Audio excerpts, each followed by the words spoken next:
tarde, pessoal. Vamos agora para mais um episódio do nosso podcast Start All, o início de tudo. Para você que nos acompanha, um podcast onde nós temos falado com pessoas sobre negócios, empreendedorismo, muito aprendizado, muita liderança. E hoje, a pessoa que nós trouxemos aqui, o William já vai falar dele já, mas eu queria destacar que conhecemos no mundo do ecossistema. E falando de ecossistema, é muito importante a gente falar aqui a importância que é estar em ecossistemas, né? Estar em ambientes que nós conhecemos outras pessoas que sobem a nossa régua.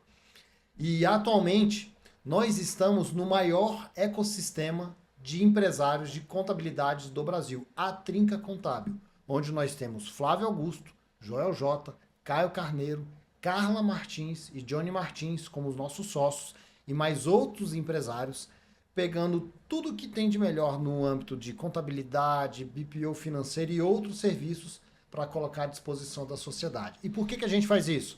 Porque é lá que nós conhecemos empresários igual esse rapaz que está aqui, que eu vou te apresentar. Mas, William, fala um pouquinho o que o nosso público pode esperar de quem que nós vamos entrevistar aqui, ter a honra de entrevistar aqui agora. Se preparem para uma aula incrível. Um cara com mais de 2 décadas em liderança executiva, o cara do mundo da tecnologia, o cara da startup, o cara do conselho e principalmente o cara da governança. Sabe quem é essa pessoa, Eduardo? Seria até injusto falar que o nome dele é muito bonito. Não é pouco, mas não é pouco, não. Todo mundo tem alguns defeitos, né? Então você pode ter todos. Bem-vindo, Eduardo Gala, ao Start All. Muito bem, pessoal. Obrigado. Antes de mais nada, uma honra, né, ser convidado e estar aqui com vocês. A gente já tem uma história juntos, né? A minha história com a Audax começa lá atrás. Tive a honra já de trabalhar, de estarmos juntos profissionalmente e como amigos. Aliás, uma coisa veio antes da outra, o que é sempre um bom caminho, né? Fazer negócio com amigos é sempre melhor. E é isso, quer dizer, continuamos na lide de aprender. Essa é a minha maior ótica, né? Eu me considero um eterno aprendiz. Vou continuar estudante, né? Coração de estudante, Milton Nascimento.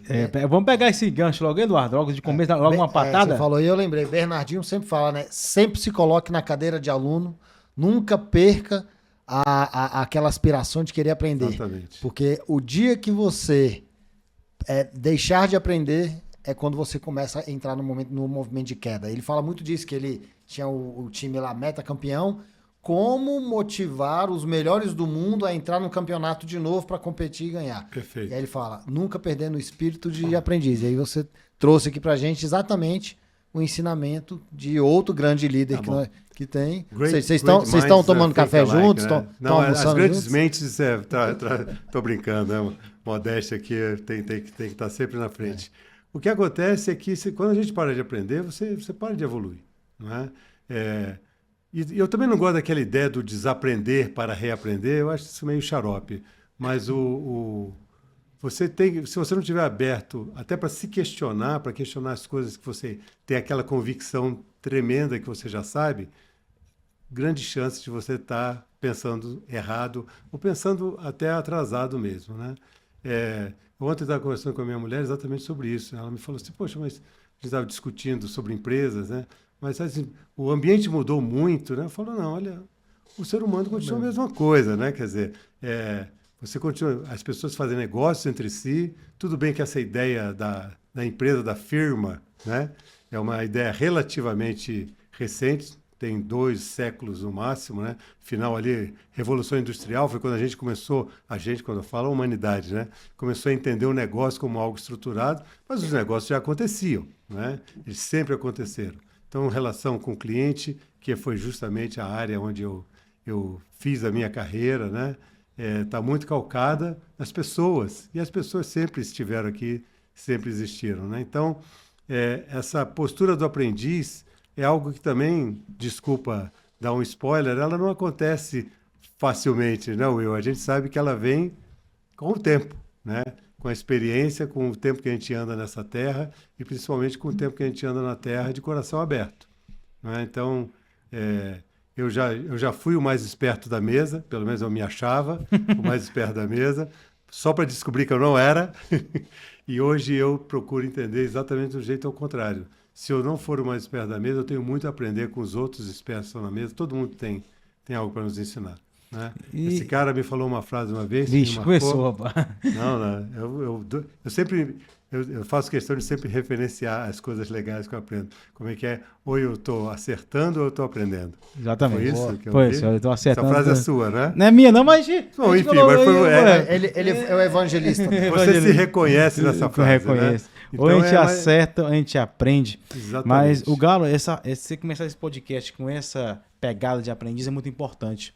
Porque nós vemos, principalmente quando o empreendedor começa e tem um sucesso, ele já tem na cabeça dele que ele já é o melhor.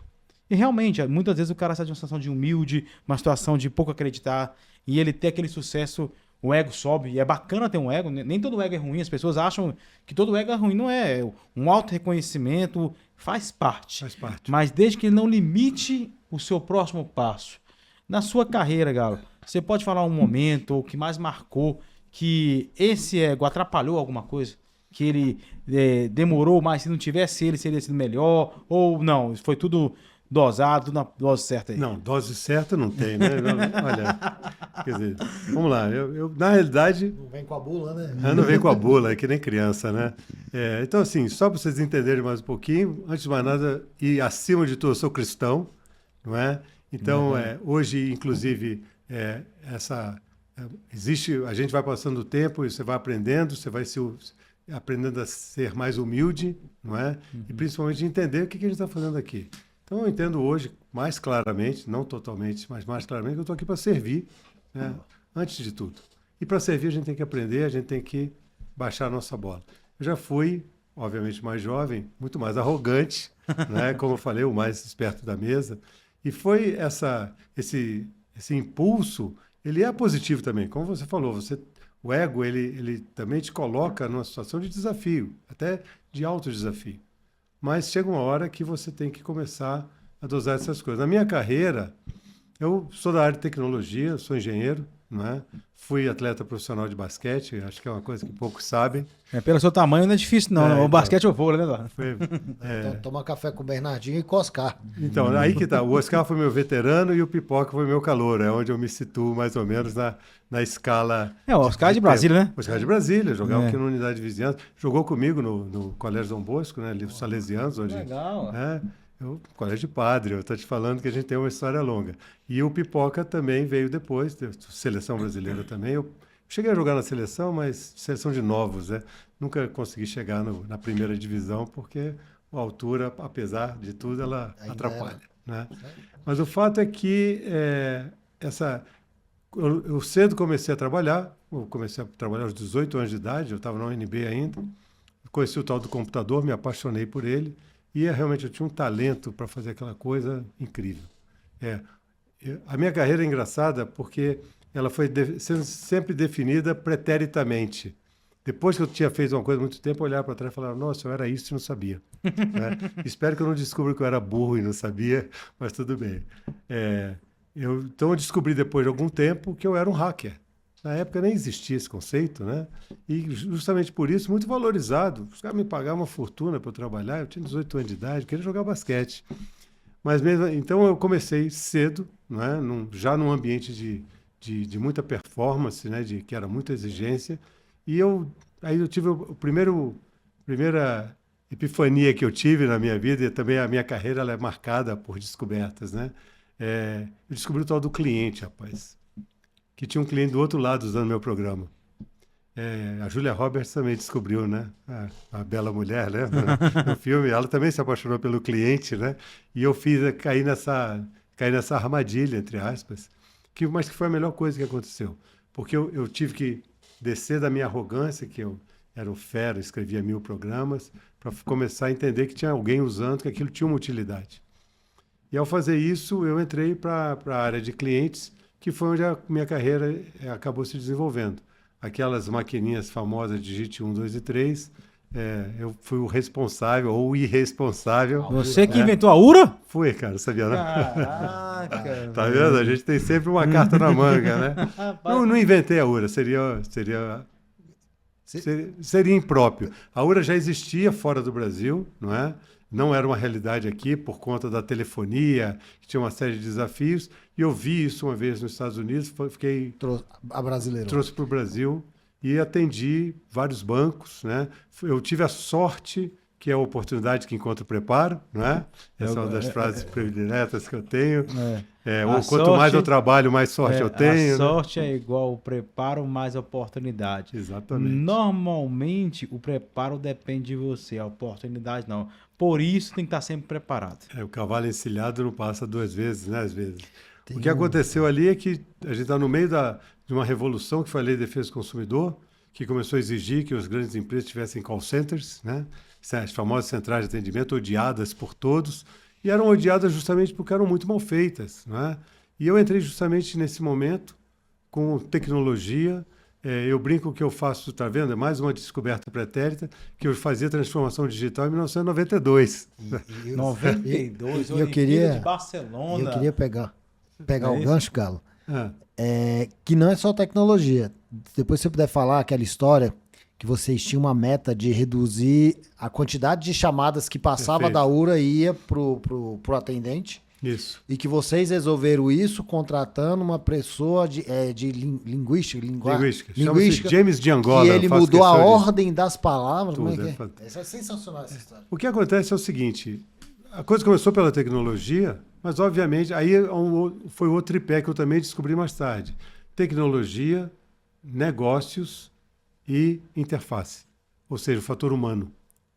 Foi a grande virada que nós demos, isso foi acontecer mais ou menos ali em 2002, foi quando eu conheci esse profissional. O cara é um americano, que por incrível que pareça morava no Brasil, morava na Bahia, com 4 PhDs em linguística de interface homem-máquina. Quer dizer, era uma coisa assim. E nós fizemos uma dupla que era Ronaldinho e era Bebeto e Romário, né? Porque eu conhecia toda a parte de engenharia e a minha experiência com mainframes me dava uma vantagem competitiva muito grande. Eu conseguia trabalhar com os sistemas de legado, coisa que a garotada que estava entrando nos micros e tudo mais não tinha nem ideia de como funcionava, mas os grandes bancos, as grandes companhias telefônicas, todas ainda estavam, digamos assim, num ambiente mais formal, né? Um ambiente de mainframes. É lógico, foi logo depois do bug do milênio, né? Foi, ali em 2002, mais ou menos. 2000, que o medo era a data não virar. E eu programava COBOL, cara. Programei COBOL, PL1, programei essas porcarias todas, assim. O fato é que... Pessoal, isso é uma linguagem de programação. A audiência que não está vindo agora, que nasceu em 2000, isso é uma linguagem tipo Python, uma coisa assim parecida. Assim. Sinto informar que 80% do código que ainda está no ar no mundo hoje está escrito em COBOL. Né? Agora a inteligência artificial aprendeu a programar COBOL. Os grandes bancos? Das grandes corporações. Agora a IA aprendeu a programar COBOL e a coisa vai andar. É uma informação assim, interessante, nada a ver, mas enfim...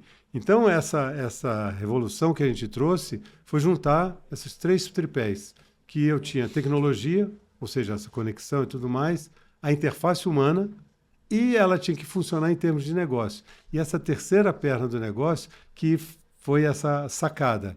Quer dizer, como é que eu ganho dinheiro com isso daí? Eu sempre gostei de dinheiro, né? Eu não gosto do dinheiro pelo dinheiro, mas a gente gosta do que a gente consegue fazer com ele. Como ele... Exatamente, não é? E a saída foi uma maluquice que, na realidade, a gente fez aquilo por uma tremenda necessidade. A gente estava vendendo o almoço para comprar a janta, né? Porque vender tecnologia nunca deu muita... Você está sempre ali no segundo andar. Você está sempre numa área muito operacional, quase tática. Você nunca chegava no ambiente estratégico das empresas. E tivemos a sorte, mais uma vez, de encontrarmos a NET no momento de virada dela. Ela tinha a pior central de atendimento do mundo, não tinha uma classificação, eles eram horríveis, né? Eles quase não faziam nada de digital, era 2% da taxa de retenção. E nós entramos com uma proposta maluca. Ele falou o seguinte: olha, eu assumo o seu problema, o que eu economizar de chamadas no seu call center, a gente divide a economia que você está fazendo. Né? Já trabalhava no êxito, Eduardo. Exato, é o tal do Saving Share, nós até inventamos um nomezinho bonitinho. Eu só digo para vocês o seguinte, que no terceiro mês a gente estava com 15% de retenção, imagina, de 2 para 15, é um aumento de 7 vezes a retenção dos caras. E no final do primeiro ano, nós éramos top 5 fornecedores em termos de faturamento na NET. Né? Aquilo foi um... E para eles, obviamente, que isso Baita representava economia, né? uma economia danada. O pessoal de call center não ficou satisfeito, porque a gente estava, na realidade... Tem sempre alguém que perde nessa conta. Economia, né? Eu brinco que eu não atravessava mais a rua na frente dos grandes operadores de call center, porque a gente era persona não grata. Mas, brincadeiras à parte, a gente trouxe uma nova visão de como o negócio do autoatendimento podia ser feito. O conceito de humanização, que hoje é muito difundido, né? Você vê os chatbots, essas coisas, nenhuma novidade. A gente fazia isso há 20 anos atrás, não é? Já tínhamos personas, jornadas, toda esse linguajar, né, que a gente vê hoje aí sendo quase que reciclado e requentado, era o que já norteava esse nosso trabalho. Mas você falou isso, que hoje a gente é muito bom assim, é muito difundido, mas na época não era. Então vamos voltar. Nos bastidores, né? Vamos voltar 24 anos atrás. Falar de persona não era uma coisa. Era uma coisa de louco. Foi uma coisa de louco. Que persona não grata vai me achar. Então, assim, não era. Persona não grata, né? Não era uma coisa assim que você acho que tá diminuindo um pouco essa descoberta. Não, a descoberta, olha, eu vou te falar que nós, para ser ideia, nunca. Por isso que eu te falei o tripé. No início, eu dava muita ênfase para a parte da tecnologia. Eu achava que era a tecnologia que ia resolver o problema. Ela propicia o caminho da solução. Ela é um meio. Ela mal feita, quebra. Ela bem feita, resolve. Ela bem feita, ela adianta, mas não resolve. Quer dizer, ela é necessária, mas não suficiente. Então, vamos colocar isso uma analogia para a nossa audiência. Uma estrada ruim não leva a mercadoria a outro lugar. Perfeito. Beleza? Uma estrada boa leva se eu tiver caminhão. E bons motoristas. E bom motorista. Tá certo. É mais ou menos por aí? É mais ou menos por aí. Então, o que aconteceu? Eu me lembro que, por exemplo, nós começamos focando muito em tecnologia. Reconhecimento de voz, text-to-speech, todas essas coisas que já existem. Já existiam naquela... Aliás, o reconhecimento de voz ele já existe desde o final da década de 90. Só que ele não era tão bom quanto é hoje. E a gente achou que aquilo ia ser a grande... Não durou 2 meses. O reconhecimento de voz atrapalhava, porque as pessoas não estavam acostumadas a falar com a máquina, né? Voltamos lá para o Digite 1, 2 e 3. Tá. É aquela que hoje eu já liguei. Você quer falar sobre o cartão? Fale cartão. Exatamente. É melhor digitar 1, né? É mais fácil do que aceder. Você não fica pagando de doido falando na rua com a máquina, né? Então, assim, a gente estudava essas interfaces e esse apoio do James, o cara é um gênio, realmente, um artista, né? O caso que o Edu mencionou aqui foi o caso mais emblemático. Nós tínhamos um ponto do diálogo que era quando acabava o sinal do cliente, né? E o cara ligava, chateado, obviamente, na net, caiu minha novela aqui no meio, né? Sei lá, ou outro filme que ele tivesse. A gente está falando de um mundo sem streaming. Só TV. No mundo sem streaming. Não, exatamente. No mundo sem streaming e num mundo que a TV a cabo era para poucos. Não era uma TV a cabo que hoje é difundida, que compete com o streaming. É um mundo... Só para você entender a importância que era o sinal. Era uma coisa de luxo quase, né? Você tem uma TV por assinatura, com vários canais, filmes e tudo mais. Era um item, era quase um objeto de desejo. Então, eu me lembro, nós tínhamos esse diálogo, né? Tá vendo? A gente já tratava... Para você ter ideia, nós não tínhamos script na máquina. A máquina atendia o telefone e eu usava algumas inferências para tentar descobrir qual era o motivo provável daquele cara estar me ligando. Com a IA hoje, eu não precisaria inferir nada. Eu jogaria para ela e ela me traria uma resposta. Ali a gente tinha que fazer na mão mesmo. Eram heurísticas, né? Esse cara está aqui, por que será que ele está me ligando a essa hora da noite e tudo mais? Só que tinha um caso muito claro que eu já sabia que ele estava sem sinal na residência dele, porque a gente consultava os sistemas de engenharia que nos davam essa informação. Então a gente já atendia o telefone falando, olha, eu sei de onde você está ligando, e eu estou vendo aqui que você deve estar sem sinal, mas ele vai voltar daqui a meia hora. O cara falava... Agora eu quero apertar. Isso é verdade mesmo? Isso é verdade mesmo? Ele apertava 9 para falar com o atendente. Mas isso é verdade mesmo? Quando vocês falavam que voltava em meia hora, voltava meia hora mesmo? Voltava. Não, aí que tá. Olha só. Eu sempre tive essa dúvida. Olha que interessante. Começou assim, volta daqui a meia hora. O índice de pessoas que ouvia essa informação e passava para falar com o atendente era tipo 90%. Não confiava na informação. Aí você começava, que estamos fazendo de errado aqui? E aí que entra essa parte humana, não é? Da humanização. Meia hora é aquele tempo de mentira. Volto daqui a meia hora. Será que ele volta daqui a 25 minutos? Se ele botou o cartaz agora, ou será que ele já está voltando nos próximos 5? Então, nós começamos a dar um horário certo. Sua imagem deve estar... A previsão é que volte às 15h45. Também não vou ficar falando 15h52, porque... então, a gente fazia intervalos fechados de tempo, sempre um para frente, com a margem de erro. Melhorou. Aí... mas muita gente ainda passava. E aquele estudo, então, você... A meta era evitar que o atendente, o consumidor, clicasse no 9 e se sentisse satisfeito com a ligação e tá bom. Se ele ficasse satisfeito com a ligação, ganhava dinheiro. Se ele passasse para o atendente, não era considerado uma chamada resolvida. Né? E a gente foi batalhando, mudando, fomos aprendendo muito. Então, nós acabamos desenvolvendo uma metodologia de como tratar esse problema. Primeira coisa, assuma o problema. Olha, sinto muito que você está sem imagem. Faz toda a diferença no mundo. Né? Eu sei que você está sem imagem, eu sei o tanto que isso é chato. Né? Agora, já estamos fazendo todo o esforço para resolver e a sua imagem deve estar restabelecida até tal hora. Mesmo assim, metade ainda passava. Pô, mas você tinha 90, já está em metade. Já ganhou metade. Já ganhou 40%, já ganhou. Um dia o James me chega iluminado e fala assim, Galo, coloca essa frase no final desse diálogo, fala essa frase aqui. Eu olhei, gravamos a frase. Nós não usávamos locutores, só para você entender, nós usávamos atores de voz, que são os caras que fazem dublagem. Porque a gente precisava de emoção, né? A persona tinha que ter emoção, né? E aí colocamos a frase que era o seguinte, lembro até hoje. Isso é tudo que se sabe no momento, até mesmo na central de atendimento. Ela tinha até essa rima intencional. Tipo, se você quiser passar para lá, vai fazer papel de bobo. Você vai ouvir essa mesma informação te dada por uma pessoa que vai fazer você esperar 5 minutos na fila de espera. Ou mais. 80% de retenção. Caraca. E é o caixa só... Da frasezinha no final. A tal da frase. Então, essa engenharia humana, não é? Essa humanização, ela é fundamental. Né? Hoje, quer dizer, essa época, as minhas últimas restrições a trabalhar com interfaces, com desenho, elas caíram por terra. Né? E a partir daí foi um sucesso atrás do outro, esse sistema, assim, curta essa história. Acho que tem uma lição escondida aí, Galo, que mesmo através de uma máquina, você alinhou a expectativa. Sim. Você alinhou a expectativa. Sim. E é algo que a gente vê hoje no mundo mais evoluído, que a Disney faz muito bem, né? A Disney. Você vai na Disney, tem lá o brinquedo. Demora 1h e 45 minutos na fila.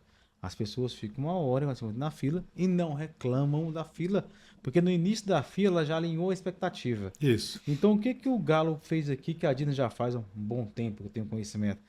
Alinhou a expectativa. Primeiro foi o prazo. Cara, vou falar o prazo pra ele. Primeiro ele começou com a história dele falando o seguinte, ó, tá fora do ar que eu sei, não me interessa. Sinto muito. Aí colocou um número que não era muito confiável. Meia hora, eu fui uma Meia hora eu vou voltar. Meia hora é xarope demais, né? Colocou 35 minutos, 40 minutos, melhorou. E depois ele colocou uma coisa que se a pessoa, mesmo o óbvio assim, tem que ser dito. A mesma assim seguir, ela vai ficar chateada com ela mesma. Cara, ele tá falando pra mim ir lá vai ouvir a mesma coisa. O que eu quero ouvir a mesma coisa? Já tô puto, vou ficar mais puto ainda, vou aumentar minha raiva. Então, você alinhou a expectativa de uma forma não humana, mas tratando com o humano. Exatamente. Olha, eu vou te falar uma coisa assim que foi bizarro quando aconteceu, porque a partir daí, bom, N outras coisas, a gente pode ficar aqui falando uma tarde sobre tudo que tinha dentro essa aplicação, ela foi evoluindo, não é? Ao longo do tempo, até eu sair da frente desse negócio, a gente todo mês ou todo trimestre colocava novas coisas ali, aprendendo como o cliente. O objetivo sempre foi não barrar o cliente de falar com alguém, mas de resolver o problema dele, realmente. Né? O propósito era de resolver, nunca foi de ser... Falava assim, nunca vou escrever uma aplicação leão de chácara na minha vida. Todo diálogo meu tinha um 9 no final. Se você quiser falar com alguém a qualquer momento, perto do 9, eu saio da sua frente, vai lá. Mas olha que interessante, um dia o diretor de call center, que é de lá, grande amigo meu até hoje, ele hoje é o vice-presidente de clientes, um dia ele me chamou e falou assim, Galo, a gente está com um problema. Nós fizemos uma pesquisa NPS, e o NPS da URA ele é 9. É maior do que o E o NPS do call center, do atendimento humano, é 5. Não dá para você piorar um pouquinho a URA? Eu falei, que tal você melhorar um pouquinho o seu atendimento no humano, né? Quer dizer, então, assim, e só para vocês entenderem, quando eu saí dessa empreitada, nós estávamos com 78% de retenção global. Ou seja, o que começou com 2, 78. chegamos a 78, e não era uma coisa forçada, não é? Foi isso aí, foi investimento. O esforço em resolver o problema do cliente. Exatamente. Essas 78 eram de problemas efetivamente resolvidos no atendimento. E aquilo ali foi uma lição fantástica, né? Quer dizer, eu me aproximei mais ainda da ideia do cliente, fiquei mais próximo dessa missão de fato, ajudar, né? Quer dizer, Você é um especialista em CX, né? O Custom Experience. Então, aí que está. Isso foi mais uma das descobertas feitas para trás, né? Eu queria pegar um gancho antes né, ainda da história anterior, que você colocou um especialista em linguística que trouxe o fator humano aliado Sim. com a tecnologia que resolveu uma dor do cliente. Aí vamos pegar isso no mundo de hoje, IA. Tudo tem IA, e eu sei que você é um estudioso. Para quem não sabe, o Galo é um mentor para o resto da vida, mas já foi meu conselheiro na Moai. Então tem muita informação que eu estou trazendo aqui daquela época. Aí como que você pega esse paralelo hoje? Que tudo que as pessoas vão fazer, elas usam IA, talvez uns ainda utilizem muito mal utilizado, e é que se fala, a IA vai roubar a maioria dos empregos do mundo, mas aí falam, não, mas tem um fator humano que atrapalha.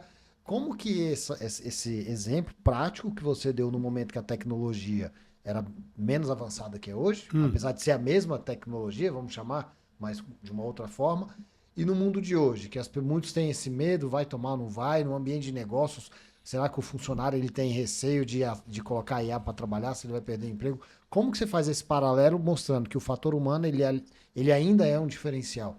Pegando a IA que a gente tem hoje, esse tanto de ferramenta aí. Olha, outro dia nós tivemos essa discussão filosófica, né, com um dos caras que foi um dos meus melhores funcionários. Hoje ele tem uma empresa de IA. Aí eu estava conversando com ele, chama-se Henrique, e ele me falou, Galo, a IA vai substituir o trabalho dos pedreiros, não dos engenheiros, né, e dos arquitetos de solução.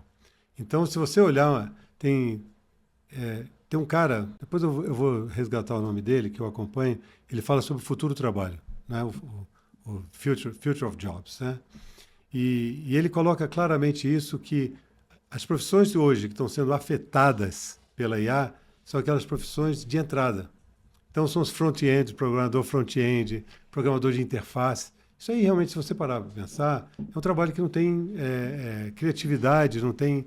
Repetitivo. É um trabalho repetitivo, quase mecânico. Mas quem é que desenha o sistema? Quem é que diz que esse sistema tem que ser feito? Esse cara, a IA, ela ajuda, mas ela não substitui. Então, algumas profissões, por exemplo, dos back-end programadores, dos arquitetos de sistema, hoje ele tem mais oferta de emprego do que tinha antes da entrada da IA. Então, obviamente que aquele que vai ser afetado vai sofrer. Sim. Né? Quer dizer, as duas previsões estão erradas, segundo esse cara que eu li. Primeiro que os empregos não vão ser substituídos todos pela IA, mas muitos serão. E esses que serão vão sofrer nos próximos 5 anos uma baixa. Não é? O cara que ficou 5 anos estudando a programar Java, ele talvez não tenha uma colocação tão adequada quanto ele teria há 10 anos atrás. Mas aquele cara que se dedicou às tais soft skills, né? Aquelas habilidades não tão técnicas, esse vai ter... A IA, na realidade, aumenta a capacidade e a chance dele fazer um bom trabalho. Eu hoje uso IA de uma forma de suporte para as minhas coisas, né?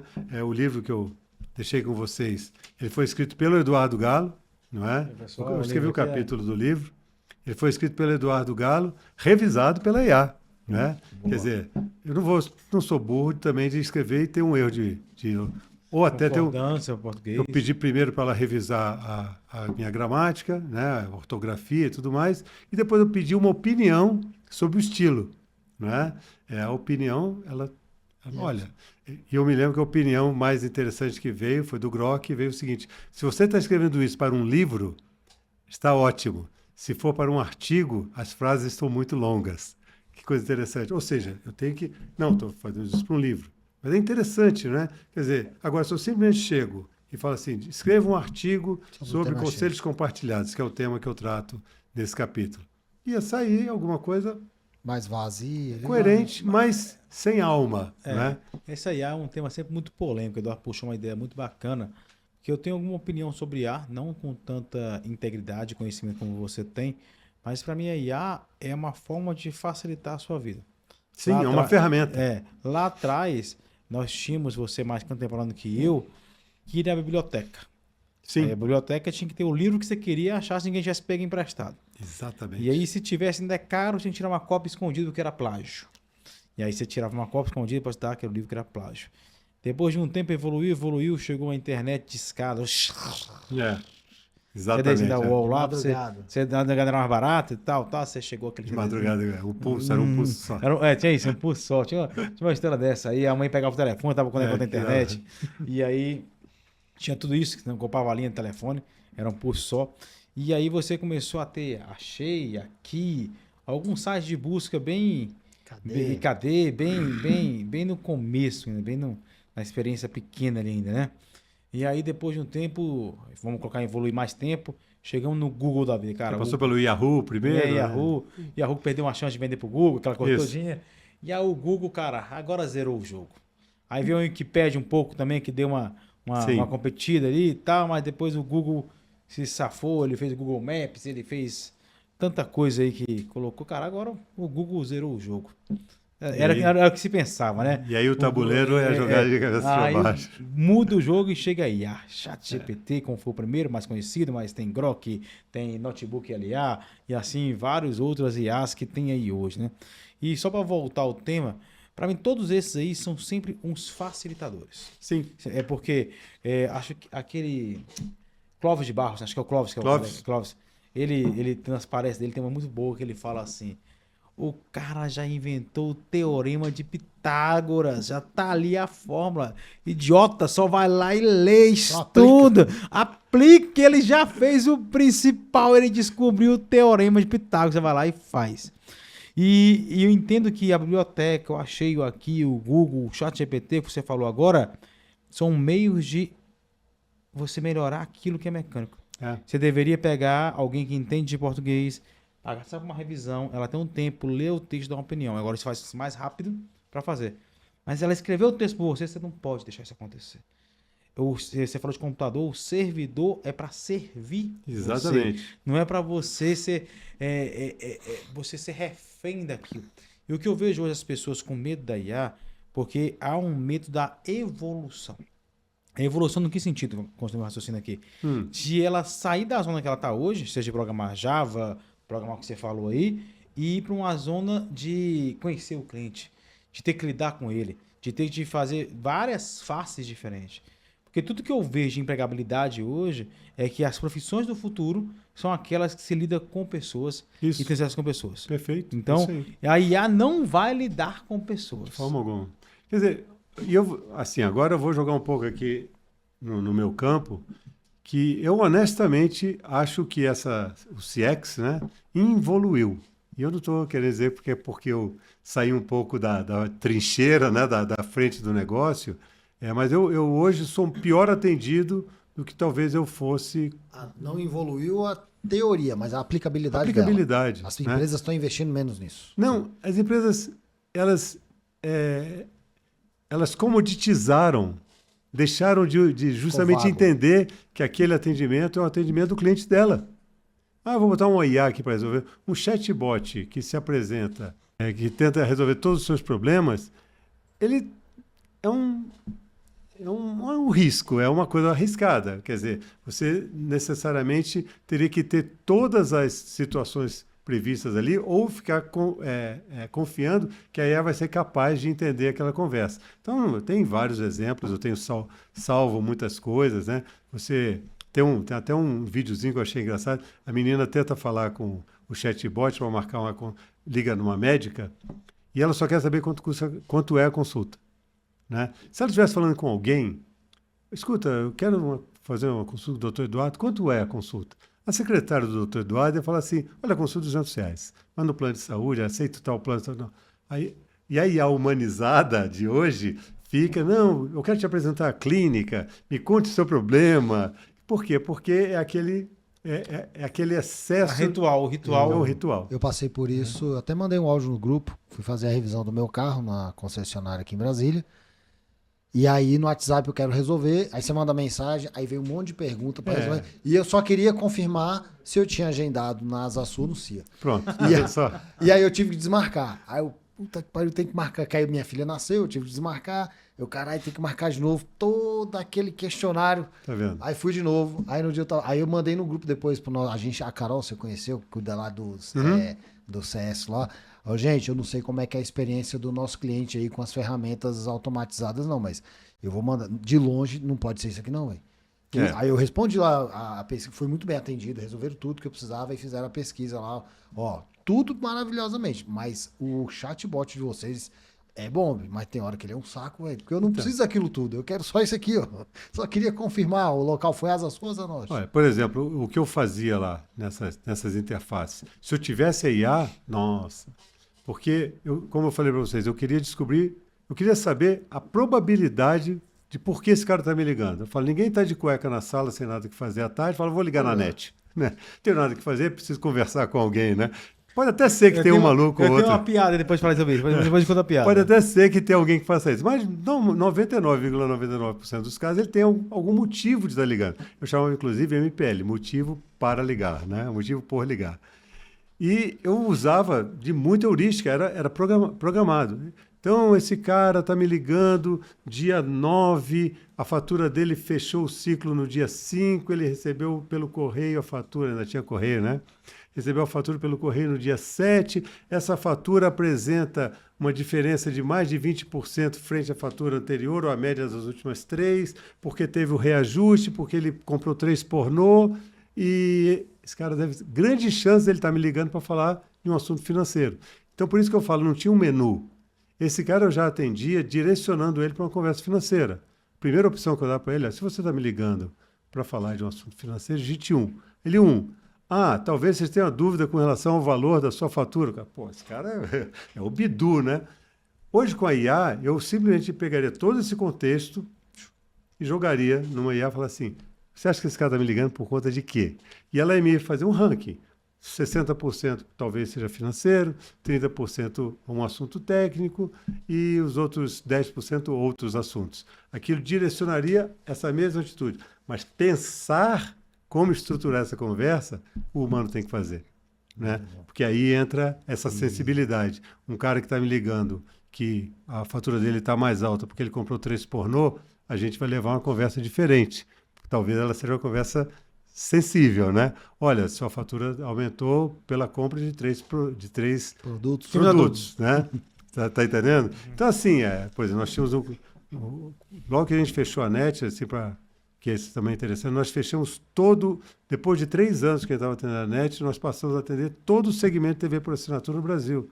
A Sky era nossa, Claro TV era nossa, Embratel, Via Embratel, que era nossa, TVA, todos, porque eles não resistiram à revolução que a gente tinha feito dentro da NET. Não é? E nós replicamos esse modelo de save and share para todo mundo, sempre fazendo personas diferentes, pegadas diferentes. Eu me lembro que a URA da Sky era uma URA fã, divertida, não é? Porque a Sky, a gente reconhecia a Sky como uma empresa de entretenimento, ao passo que a NET era uma empresa de serviço. Porque ela tinha internet também, né? A tal da internet de cabo, né? Que foi uma revolução também, né?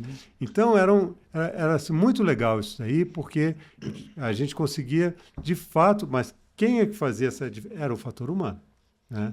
Então você tinha que conhecer essas personas, como eu falei, os locutores eram atores, né? Que incorporavam a persona do atendimento. Foi uma fase muito legal, né? E eu pego esse gancho para dizer que talvez tenha sido a fase mais divertida da minha vida.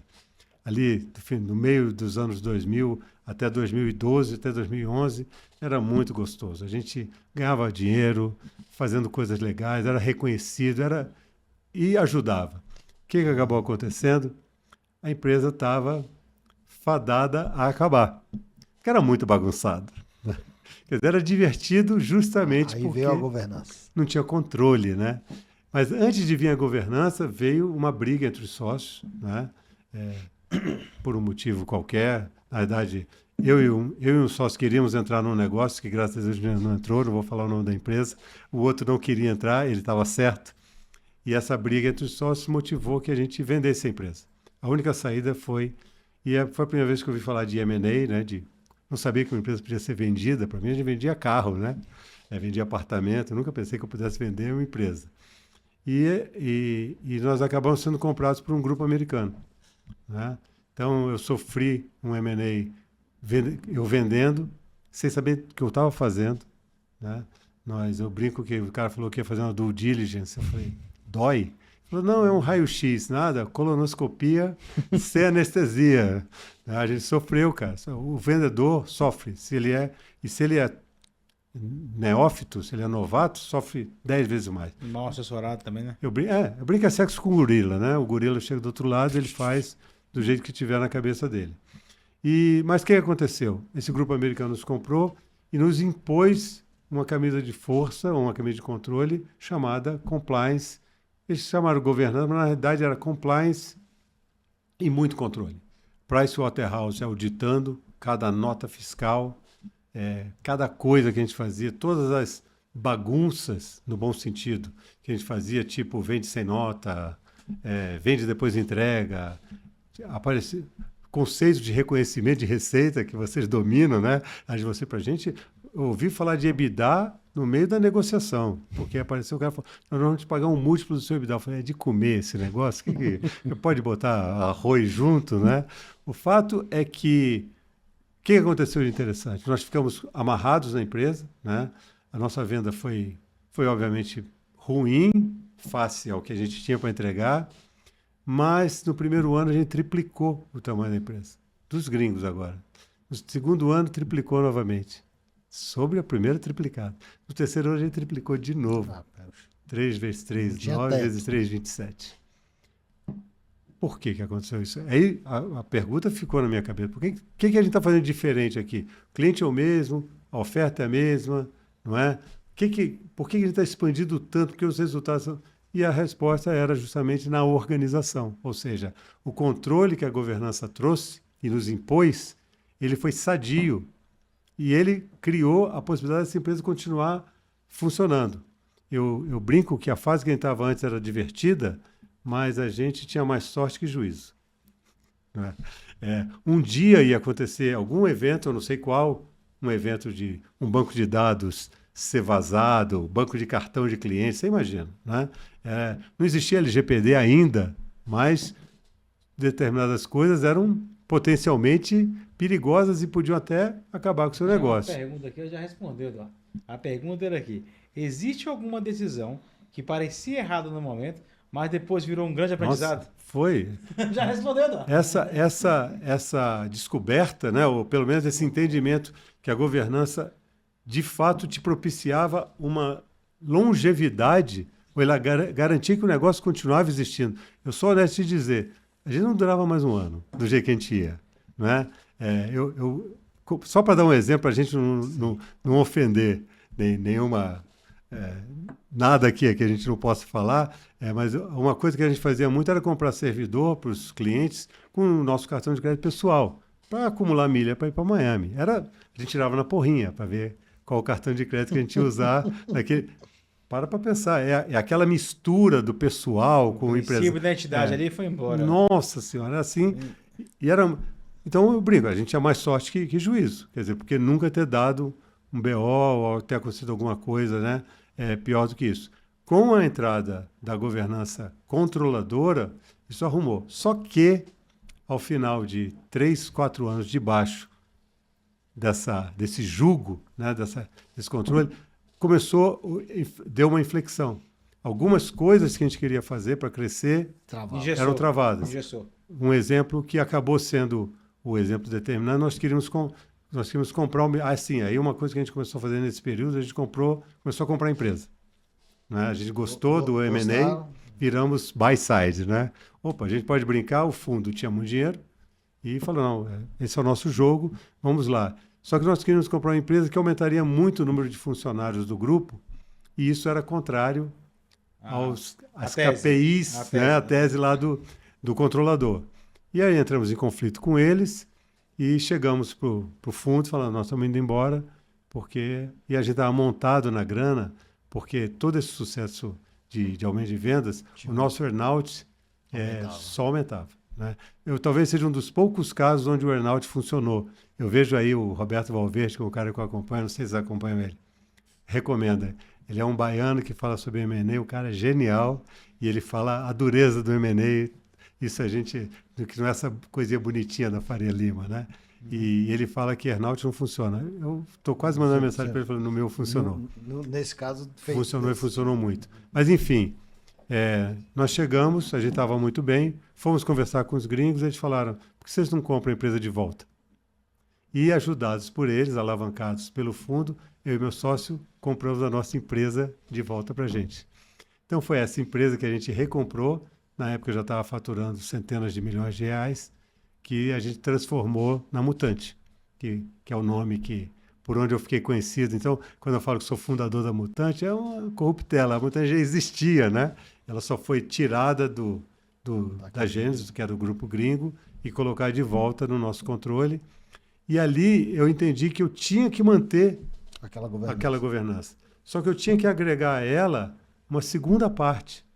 E essa é a lição que eu trago até hoje. A governança, ela é controle, mas ela precisa ser transformação e progresso também. Então, eu hoje professo ou tento colocar no meu trabalho a visão da governança. Eu sempre falo, é bem simples. Controle e direção. Né? Quando o pessoal me pergunta, eu respondo facilmente, ordem e progresso. Eu sei que é meio positivista, né? Nossa bandeira, mas é isso. Ou seja, a Mutante, eu pude trazer para ela uma governança de progresso, sem abandonar o controle. Os dois são necessários, né? De todo esse mix que veio a ideia de fundar a Governmar. Foi ter passado por isso. Por isso. E você sentiu que era uma dor? Não, agora eu voltei à minha empresa de governança. Na realidade, essa mudança na Mutante, né, essa nova visão, né, de que a governança podia também ser transformadora, fez com que a gente atingisse 1 bilhão de faturamento. Então, você vê que você consegue crescer de forma ordenada, mas sem travamentos, desde que esse jogo de pesos e contrapesos seja muito claro. Né? Então, obviamente, onde é que está a chave disso? Gestão de risco, planejamento estratégico bem feito.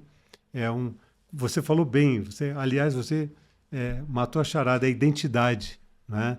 Hoje, o grande problema do empresário, pequeno e médio, até o empresário médio, empresas que faturam 50, 100 milhões, que o empresário ainda tem uma crise de identidade. Ele não sabe se ele é dono, ele não sabe se ele é executivo, ele não sabe se ele é familiar. Pronto, tocou num ponto importante, familiar. A maioria das empresas brasileiras é familiar. Sem dúvida alguma. Não só por ter família na gestão, mas por gerir como família.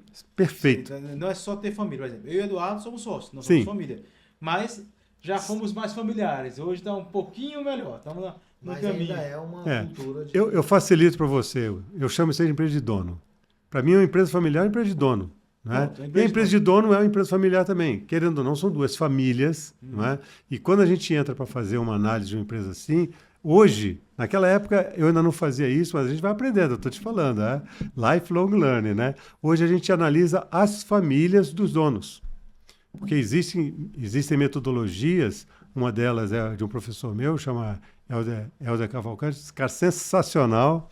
Ele tem uma metodologia que analisa o poder de influência que a família do Will e a família do Eduardo tem sobre o negócio de vocês. A sua mulher, seus filhos maiores, parentes, assim, qualquer pessoa que esteja próxima do ecossistema é analisada. Né? Muitas vezes você chega à conclusão e mostra para os donos, olha, ninguém mais da sua família está interessado no negócio. Ou você faz um plano de sucessão para profissionalizar o negócio, ou o seu negócio vai morrer aqui, e aí tem aquele cara que está pensando, não, eu vou deixar esse negócio para a família. Tem um tema bacana, e eu gostaria de compartilhar com o pessoal. A gente teve um trabalho do Zago, falando de mim, de podcast com ele, do Galo na empresa pela Governmar, né? Uns 2 anos, 3 anos atrás, ó, que ele foi lá. 2023? 23 ou 22? 3 anos. 23 anos atrás. E era um momento que, para mim, principalmente, que era dono de uma empresa de dono, vamos dizer assim, né? Empresa de dono, que eu sofri muito. Exatamente. Sofri muito porque é uma questão que você tem um ego... Chegou a me ligar, vou vender minhas cotas. Calma. Tirei férias sabática. Férias sabática. Férias sabática. Mas por que isso? Eu acho que é uma dor que tem que compartilhar com a audiência aqui. Sim. Porque você até então você tem um certo sucesso, uma certa relevância, e a governança, querendo ou não, na minha opinião, ela tira isso de você. Sem dúvida. Ela tira isso de você. E eu estava sentindo tolhido. Poxa, agora eu não posso comprar meu brinde, agora eu não posso fazer o que eu gosto de fazer, agradar meu cliente de uma forma que eu fazia com total liberdade, porque até então eu prestava conta para o meu outro dono. Só que na época nós tínhamos mais sócios, chegava a ter 10 sócios na mesa para decidir, né? Quanto de partnership e tudo mais. E virou um condomínio. É isso aí. Virou um condomínio. E eu lembro que eu estava bem chateado com a situação. Condomínio mesmo. Condomínio. Estava bem chateado porque a gente colocou o condomínio errado, a gente quis ser muito democrático, quis dizer que todo mundo tinha voto igual, não era para ser voto igual. Eu e o Eduardo sempre muito democrático, colocamos isso e tal. Até que um dia que eu lembro até hoje, a gente almoçou no Pontão, Chicago Prime do Pontão, Charge do Pontão. Ei, Galo, sozinho. Isso. Numa tarde lá que o almoço não acabou nunca. E... Esses almoços intermináveis. Lá. Né? Não, Macallan a gente tomou depois no Amigão, mas nesse dia foi Macallan, foi alguma coisa a gente tomou lá. E eu falei pro Galo exatamente isso que eu tô falando pra vocês aqui agora, e ele falou assim, não tô entendendo, e por que você está aceitando? E por que você está aceitando isso se você não está satisfeito? A governança, acima de tudo, vem para deixar você feliz. Se não for para deixar você feliz de alguma forma que vai compensar aquilo que está perdendo, tem algo de errado. Sem dúvida. Volta e faz de novo. E daquele dia em diante eu pensei a pensar diferente. As pessoas falavam as coisas que para elas faziam sentido, eu falei para mim, não faz. Não com uma questão de egoísmo, não com uma questão de eu sou dono da bola, só jogo que essa bola é minha, mas por ter vivido várias coisas para estar ali e ser uma peça, vamos dizer, fundadora junto com o Eduardo, eu não queria estar sendo obrigado a fazer certas coisas porque os outros queriam que fizesse. E a partir daquele momento foi importante ter o apoio de uma consultoria que falou, não, o que você quer fazer? Não vai ser do seu jeito, mas vamos ouvir você para ver se... Eu lembro de ter conversado com você e o drama, e o ponto era que você tinha uma trava de abrir novos negócios sem a participação dos sócios necessariamente. Uma hora na mesa falou assim, você só pode abrir novo negócio se todo mundo for só, mas pera, a gente está se conhecendo, eu não quero ser sócio quero abrir uma carrocinha de picolé e você vai vir junto, né? Eu não quero esse combo. Talvez para o outro seja interessante ter eu junto, mas é interessante eu estar junto. Então, assim, foi isso que foi uma das coisas. O que acontece aí, eu me lembro muito bem da gente ter tido essa conversa mais tarde, evoluindo até... Hoje, esse professor que eu acabei de citar, o Helder, que mais uma vez é um cara que eu admiro demais, ele me mostrou um negócio interessante. Ele faz um prisma que está escrito sócio, família e executivo. Né? Então, o sócio é o dirigente. Né? Você tem o executivo, o dirigente, o sócio e família. E ele pega esse prisma... E quando o cara vai tomar uma decisão, ele fala assim, põe o prisma na sua frente com a face da personalidade que você tem que assumir. Boa. Tome a decisão olhando para esse papel. Exatamente. Então, eu me lembro que eu te fiz uma pergunta dessa, não sei se você vai lembrar dessa história, que você tinha entrado numa reunião, o Edu estava chateado que você tinha entrado numa reunião e atrapalhado o comitê de pessoas para dar uma opinião. E eu me lembro que eu chamei você e falei assim, com qual personalidade você entrou nessa reunião? De dono? Qual foi? Aí você falou, eu entrei porque eu sou dono. Falei, tá errado. O dono não foi convidado para a reunião do comitê de pessoas, não é? Então, você como CEO poderia ter chamado o presidente ou o diretor do comitê de pessoas e conversado com ele. Então, a ideia da governança, principalmente em empresas familiares, empresas de dono, ela traz essa possibilidade de você arrumar esses papéis. Fácil não é. Gente é gente. Como é que eu posso chegar para uma pessoa e falar assim, seja não sei quem agora, nós não somos robôs que carregamos e descarregamos programas. Mas a gente que acaba se doutrinando, não é? A teoria da governança, ela ajuda com duas coisas que são muito importantes, rito e ritmo. O que é o rito? Reuniões, dentro daquelas reuniões alçadas, momentos, olha, isso aqui você pode, isso aqui você não pode fazer, a gente decide isso aqui, decide aquilo acolá. E o ritmo, porque você sabe que vai ter uma reunião toda sexta-feira, né? Eu me lembro de ter dado uma entrevista uma vez para os meninos, que eles me perguntaram, pô, mas esse negócio de governança é só para empresa grande, né? Eu falei, não, pelo contrário, né? A governança começa no seu contrato social, ele já é um instrumento, vocês vão ler o contrato social é o primeiro instrumento de governança, que diga de passagem que existe porque ele é obrigatório. Mas ele talvez seja o instrumento de governança mais pobre que uma empresa pode ter, não é? E assim, graças a Deus que não é o caso de vocês, mas a gente vê muita empresa grande já, empresas médias aí, faturam 50, 70 milhões, que não tem um acordo de sócios, por exemplo, né? O acordo de sócio é a sequência natural da governança, de você regular essa relação entre os sócios. Quem manda em quê, se o cara dedica tantas horas ao trabalho, que função vai ter, como vai ser a divisão dos... Boa, Eduardo. A gente fez uma entrevista agora há pouco e teve um gancho bom que o Lar perguntou, vou repetir a pergunta. Você acha importante, numa empresa, os sócios terem relação fora da empresa? Você acha que isso contribui para a empresa? Vou dar um exemplo mais prático. Sócio do Eduardo aí há 18 anos, a gente tem uma relação na empresa, Sim. E uma relação fora da empresa. Eu sou pai da filha dele, vai da minha filha, a esposa, sai, a gente viaja junto, faz muita coisa. Você acha que isso tem algum ponto que melhora ou piora a empresa? Olha, eu te diria o seguinte, eu não sou contra, eu não vejo nada de contra das pessoas se relacionarem, serem amigas, não é? Agora, é importante separar os papéis. Então, na hora que o Eduardo e o Will estão comendo churrasco lá na cobertura, eles estão lá como amigos, né? Nós deixamos de ser sócios aqui. Não é que vocês deixem de ser sócios, mas se tiver algum assunto para ser resolvido entre sócios, Ali, né? é melhor resolver num fórum adequado. Você pode comentar. Hoje eu estou chateado com aquilo, não sei o quê. Vamos fazer o seguinte, vamos trazer esse tema para a reunião de segunda-feira, reunião executiva de segunda-feira. Hoje vamos falar das nossas famílias. Tudo.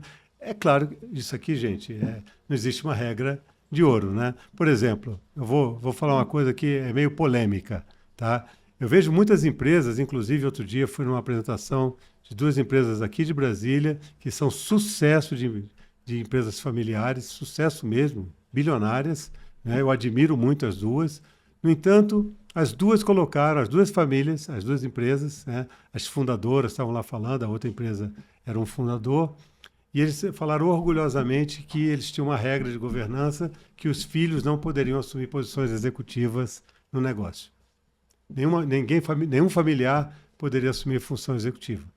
E eles falaram isso com certo orgulho, do tipo, a minha governança é tão estrita que eu impeço a minha família para não ter nepotismo, para não ter preferência e tudo mais.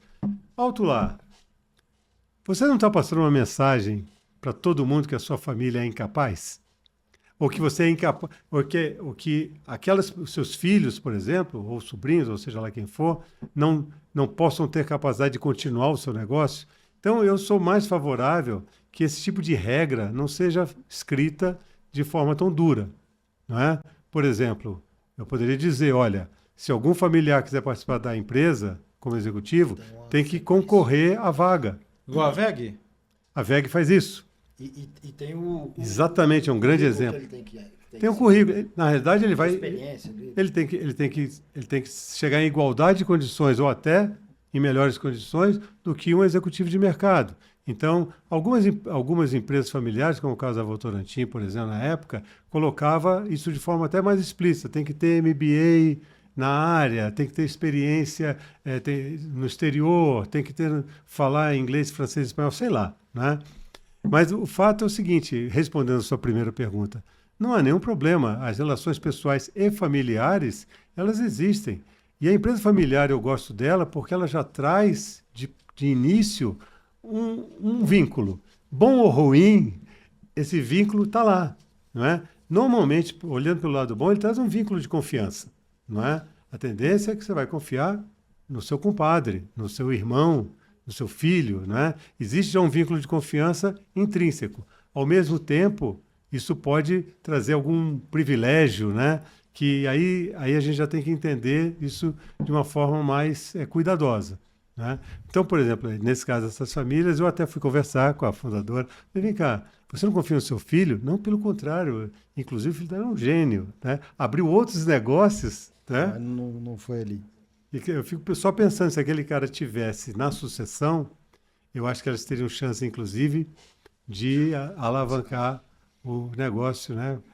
Enfim, mais uma vez, cada caso é um caso, o bom senso continua em ordem, não é? As tais soft skills aparecem aí. Você tem que ter inteligência emocional para trabalhar com isso, né? Uma família, por exemplo, tem que ter inteligência emocional suficiente para não discutir, não fazer conselho de família no jantar de sábado ou no jantar de domingo. Jantar de domingo é para a família. Contrário. Ou o contrário. Chegar na reunião de conselho e começar a falar da viagem. Talvez seja até pior, né? Pior, porque aí a empresa... eu brinco que o único verdadeiro defensor do CNPJ é a governança. A governança ela é a protetora do CNPJ. Eu vou mais longe. Eu acredito que a governança é um instrumento que a sociedade tem de controlar o negócio das pessoas. Porque ele é útil, ele tem que continuar existindo. Eu brinquei no início, mas é verdade. Acho que vai ter que fazer outro episódio. A pessoa já está ali batendo uma hora, nós não passamos nem da metade. Do tanto que é gostoso de falar. E eu não me incomodo, é porque eu falo pra caramba também. Eu peço desculpas aí até ao pessoal de casa, mas aqui a gente se empolga, né? Eu tenho uma figurinha que fala, o problema é que você se empolga. Né? Galera, é muito assunto, muito bom, mas deixa eu ser certeiro aqui. Uma frase, e aí você faz aquela sua última final. Tá. Aí a gente... Uma frase de tudo isso, nem falou de toda a trajetória ainda. Aqui eu notei a pergunta de investidor de startup, governança, conselheiro. Tem coisa pra caramba aqui pra rolar. Já marca o próximo. Infelizmente tem muito tempo nessa terra aqui que eu tô andando nela, né? Uma frase. Ainda tem o campinho de futebol aí. Profissional que pode servir como um guia, seja para quem está aqui ouvindo, seja um empresário ou alguém que te admira igual nós. Uma frase assim, cara, é isso aqui. Ó. Olha, tem uma coisa que você me pautou muito. Quando eu vi essa frase a primeira vez, eu confesso que eu fiquei chateado, né? Foi um cara mais velho do que eu, disse para mim, talvez ele tenha até dito em um tom de... Eu ia falar que era Matusalém, mas sacanagem. Matusalém não foi Noé, né? Eu vi a seguinte frase, quem levou a empresa até aqui, ou quem trouxe a empresa até aqui, não, e no caso eram números, mas quem trouxe a empresa até 10 milhões, não vai ser quem vai levá-la até os 50. Já ouvi muito essa frase. Muito bem. Quando eu ouvi isso, eu me magoei. Falei, pô, que eu tinha trazido a empresa até aqui, e ele completou essa frase dizendo o seguinte, o passado só serviu para trazer a gente até aqui. Né? Meio que... Na realidade, depois de andar mais nessa terra, mais alguns anos, eu entendi o que essa frase queria dizer de verdade. Que não é que você tem que sair do comando e deixar outra pessoa assumir. Você tem que se transformar em uma nova pessoa para os novos desafios, as novas necessidades. Então, hoje eu entendo isso de uma forma positiva, que a pessoa que trouxe o Grupo 3SA, as pessoas que trouxeram até aqui, não vão ser a que vão levar o grupo aos 500 milhões de faturamento. Quer dizer que vocês têm que ir embora? Não. Quer dizer que vocês têm que evoluir, se transformar. Cadeira de aluno. Cadeira de aluno de novo. Voltamos a falar de aprendizado e de crescimento pessoal. O autoconhecimento, você mencionou, ele ajuda muito nessa hora. Você tem que ter, inclusive, autoconhecimento de falar assim, eu não sou capaz de gerir uma empresa de 500 milhões. O que eu preciso fazer para ser capaz? Não é? Eu sei que você pediu para eu perguntar, mas eu vou ter que comentar isso aqui, não tem jeito. Não. Fala. Esse é o seguinte, eu vivi um pouco disso, é bom falar as nossas experiências também que dão errado. Porque a gente fala muito coisa que dá certo, mas que dá errado a gente fala pouco. E sempre gostei de vender, de estar em relação com o cliente. E lá atrás eu falei, William, tá errado. Eu não posso ter uma empresa que centralize em você. Se não estiver aqui, morre. Isso não pode acontecer. E a gente começou a primeira experiência com vendedor, 2020, 2021, perto da pandemia. Na pandemia. Trouxe uma pessoa e tal. 2020. 2020. Trouxe uma pessoa e tal. E o cara era fenômeno. Quando eu falo fenômeno, fenômeno. E eu com ciúme, com o ego lá em cima e tudo mais e tal. E aí eu vou dar números aqui só para exemplificativos. Ó, tinha um cliente lá que era para vender um honorário contábil a 3 mil.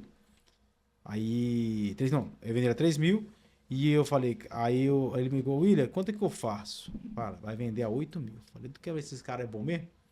Pô, mas 8 mil é muito caro, William. 8 mil não dá para vender não. Falei, então tá bom. Vende 7,5. Era mais que o dobro que eu tinha na minha cabeça se eu fosse fechar. Aí ele voltou e vendeu a 9. Tá vendo? Aí eu falei, cara, eu tô atrapalhando a empresa. Não é mais esse tijolo que ela precisa. Ela precisa de tijolo. E hoje nossas vendas, o Eduardo sempre fala que a gente adora, que a gente não conhece os clientes. Não que a gente não gosta dos clientes, mas que elas são feitas que não dentro de um sistema. Dentro de um sistema que valoriza o ser humano, que tá lá, que tem a conexão. Perfeito. Porém, a gente não participa dessa venda. Então, se a gente quisesse ser a empresa de 10, 8 anos atrás, para ser hoje, não seria. Aquela empresa de 100 mil não seria a de hoje de 20, 30 milhões. Porque aquele pensamento de centralizar na minha pessoa, ou que o Eduardo resolvesse todos os problemas, também era assim. Nós tivemos esse problema também quando a gente veio aqui para o plano piloto, a gente fez uma mudança geográfica para nós, foi importante, vamos economizar em sala de gerente. Pega mais assistente. Hoje a gente não pensa mais assim. Hoje não muda mais assim. A gente quer cabeça, quando CEO, tudo para trazer. Então é importante você, da audiência, saber que não é que você tem que sair da operação, é que você tem que ir em um lugar mais estratégico. Pronto. Um lugar onde você vai contribuir mais. E não espera doer como doeu para mim. Como doeu para Eduardo, que doeu também. Algumas coisas ele muitos acabam realmente destruindo as próprias empresas. Eu tenho uma parte desse venda já centralizadora. Cara, tem que deixar errar. Deixa o cara fazer. Então, isso é muito importante que o Galo falou, de deixar esse sentimento para deixar a empresa voar. Se você ficar segurando, ela não voa, porque somos só dois. Como é que isso vai voar? Não multiplica, né? Eu não sei se vocês já leram, devem ter lido, vocês são caras antenados. Tem um livro que explica tudo isso, Feitas para Durar. Boa. Jim Collins, né? 3M... Não, 3M, IBM, Disney, Boeing e tudo mais. Disney. Mas menos o nome das empresas, mas o conceito de você criar um sistema operacional. É o nome bonitinho que a gente fala hoje, né? Ele chama de relógio no livro, né? Ele fala, você cria o relógio em vez de ficar dando as horas. Tá certo? É a metáfora. Boa. Então, o relógio, hoje a gente chama de sistema operacional. E eu vou te falar qual é a sacada desse negócio que está no livro, né? Não fui eu que inventei isso. A sacada desse sistema operacional é a cultura que você instila na empresa. E você instilou uma cultura na empresa. Então, não é que você sai da frente. Você sai da frente de algumas coisas, mas a maneira de fazer aquilo, o seu sistema operacional está lá. Outra pessoa vai sentar e vai usar o seu sistema operacional, e se aquela pessoa não der certo, outra pessoa vai entrar. Quer dizer, a gente sabe que a empresa depende de pessoas, mas ela depende muito mais do propósito e da cultura que foi colocada nela. Ponto final. Tá, agora eu vou finalizar, que senão vou emendar em mais uma. Mas essa pergunta que você está fazendo aqui, finalizando os episódios, Startial é o começo de tudo. Muito você bem. Com essa bagagem toda, essa aula que ele trouxe aqui de cliente, empreendedorismo, história, basquetebol, Oscar, pipoca. O que você diria para uma pessoa que vai começar agora? Qual seria o melhor começo de tudo para o empreendedor hoje? Aonde seria o melhor começo de tudo para ele? Olha, primeira coisa, deixa o ego do lado de fora, esquece suas boas ideias, elas são só ideias, fixa no seu propósito. Não é? Tenha um. Não, se você fizer alguma coisa sem propósito, a sua ideia pode ser genial, não vai dar certo. Né? O propósito em primeiro lugar, o que eu estou fazendo nesse mundo, o que eu pretendo fazer com isso. Se falar que é para ganhar dinheiro somente, começou errado. Né? Claro que a gente quer ganhar dinheiro, nenhuma empresa se sustenta sem caixa. Né? Vocês sabem, como bons contadores e advogados, vocês sabem que não funciona. Mais do que isso, empresário já passou por isso. Exatamente. Então, propósito em primeiro lugar, a montagem desse sistema operacional que eu mencionei. E aí sim, debaixo disso, você desenvolve processos, pessoas, produtos que você vai oferecer. A ideia, ela permeia, ela quase que surge a partir eu tinha um propósito de atender clientes, eu tinha um propósito de servir clientes. Eu não sabia o que eu ia fazer URA. Se eu começasse com a coisa, eu vou fazer uma URA porque estava errado, porque eu estava indo já para a solução, eu estava indo eu estava bypassando o sistema operacional e indo para o produto. Né? Eu vejo muita gente. E outra coisa, suas ideias são muito boas para você, sua mãe gosta delas também, né? Sua mulher adora, ou não. Né? Mas e será que o público realmente precisa e quer aquilo? A gente nunca sabe. Então, o conselho que eu daria é esse. Pensa no seu propósito primeiro, o que você é bom em fazer, o que é. Cria essa cultura que você vai ser capaz de instilar nesse negócio e a partir daí as coisas vão se desdobrando. Gente, agradecer aqui mais um episódio Start Out Que aula, Podcast. Que aula. Uma aula gigante aqui do Galo. Gigante. Agradecer, Galo, por ter vindo aqui Imagina, falar conosco. eu que agradeço. Obrigado pela aula. E aí, Galo, quem quiser conhecer mais, falar contigo, onde é que te acha? Bom, eu sou meio avesso às redes sociais, né? Mas a minha rede social é o LinkedIn, né? Lá eu concentro minha produção intelectual, a gente escreve bastante, é bem movimentado. É Eduardo Galo, é fácil de achar. Galo com 2 L's? Galo com 2 L's, pelo amor de Deus, né? Quem quiser entrar no meu lado ruim, escreve meu nome com L só. Então ali tem bastante coisa, é interessante, a gente sempre... É um espaço de troca de ideias, não é? Eu tenho a minha boutique de governança, chama-se Governmar, fazer um jabá. Meus sócios ficam chateados. O que a gente faz lá é exatamente essa conversa aqui, tenta trazer essa visão da governança transformadora, em oposição à governança de muito controle. Né? Eu adoro fazer isso que a gente está fazendo aqui, conversar, dar aulas. Sou conselheiro da Moai, vocês sabem disso. Sim. Não é? É um espaço que eu... Do IBGC também? Você faz uns... Não, eu sou conselheiro da Moai e eu sou conselheiro da ABC3, que eu trouxe até um livro para vocês também. A ABC3 é uma associação de conselheiros de empresas de capital fechado. Né? O IBGC ele tem um foco de trabalhar com as empresas abertas, tem a capital aberta, é mais formalista, justamente tem que ser, não é? A empresa de capital fechado basicamente são as empresas familiares ou de dono, que o Will mencionou, e, enfim, é esse trabalho que a gente desenvolve, estamos à disposição, estamos sempre dispostos a aprender. Muito obrigado, Galo. Gente, segue o Galo aí, vai estar na descrição do vídeo aqui, tá? Obrigado, Galo. Obrigado, pessoal. Obrigado por mais um episódio. Um abraço, pessoal. Obrigado. Tchau.